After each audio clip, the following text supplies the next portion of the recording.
Hey everyone, it's D from hookahpro.com, and today I'm going to show you how I pack Tangiers in a small Egyptian bowl. Okay, today I'm using Tangiers Maman, and this is no weir. And first thing you want to do is stir your shisha up, stir your Tangiers up, get all the juices. Alright, this is what I do.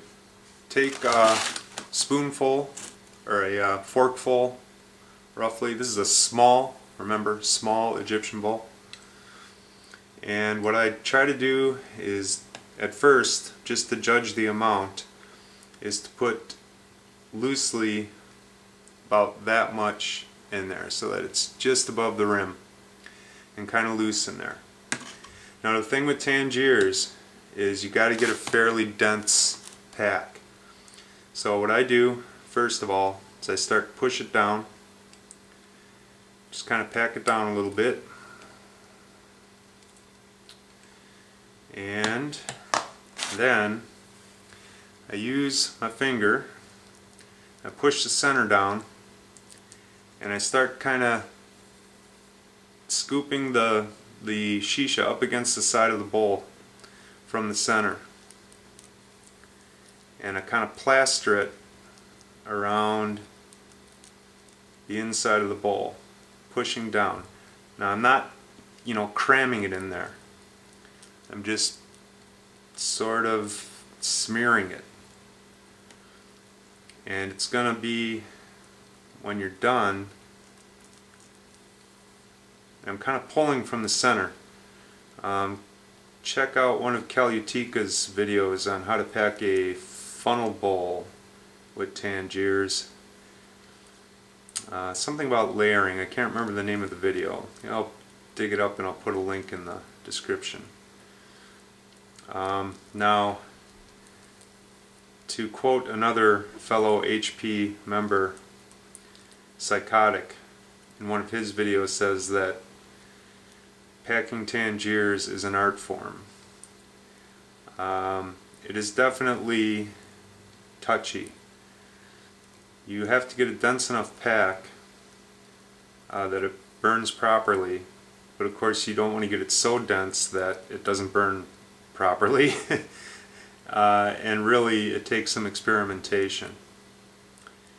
So that's kind of what I end up with.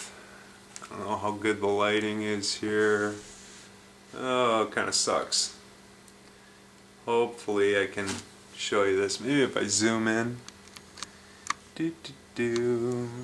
There we go.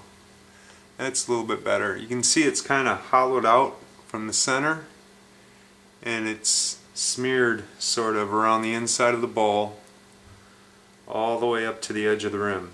And then take another Kalutika tip, and you got some juice on your finger, smear it around the edge of the bowl. When you put your foil on, this will help to seal the bowl, and it'll help keep the God, I'm not watching the camera. Smear some juices around there, and it'll, when you first put the coals on, that'll help seal everything, and it'll help to keep the foil tight. And speaking of foil, let's get a chunk and put it on here. Okay, I use one layer of heavy-duty foil and put it down on there. See, I use a kind of a big piece of foil. I want to get it down here to where I can get a nice wrap around the bowl and pull it tight. And I kind of push it into the relief here around the bowl.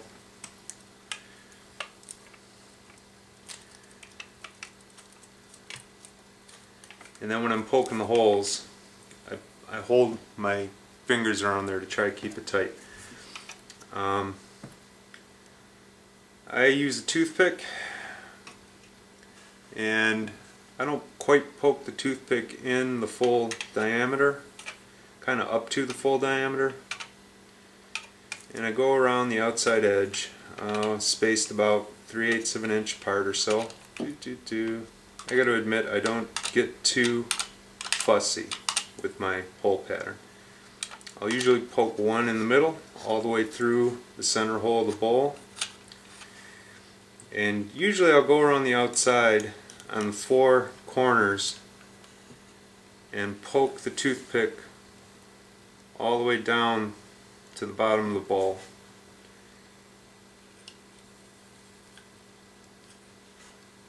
About like that. So that's about what I do.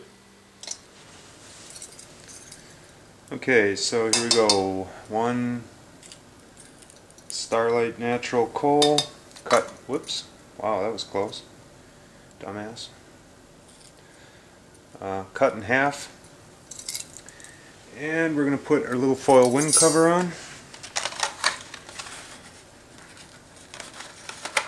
I really like this method of controlling heat on a small bowl, regardless of what tobacco I'm smoking. On a small Egyptian bowl, I really like using this thing. It does make moving the coals around something of a pain, but you get used to it. It's actually not too bad. So we're going to let this warm up a little bit and see how it smokes.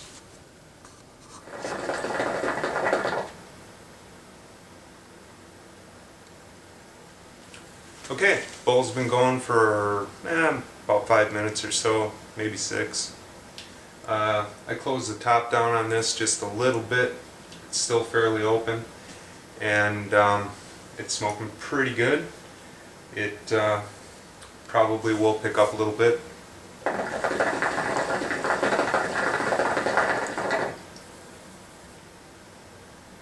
Forgot how good this Mamon tastes.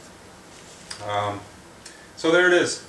Now I'm not saying that, you know, this is the new and best way to pack Tangiers or anything like that.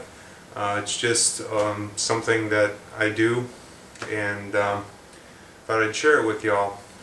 Now one thing, the Tangiers being as wet as it is will drip down. You know, it's going to make a mess this way. That's one of the big advantages to a funnel bowl. And again, the flavor will fade, and you're going to have to play around with heat management. You don't necessarily have to use this little fancy foil thing. It's just the way I do it. Fancy. So yeah, there it is. How I pack Tangiers in a small Egyptian bowl. So once again, this has been D from hookahpro.com. Be sure to check out hookahpro.com, and thanks for watching.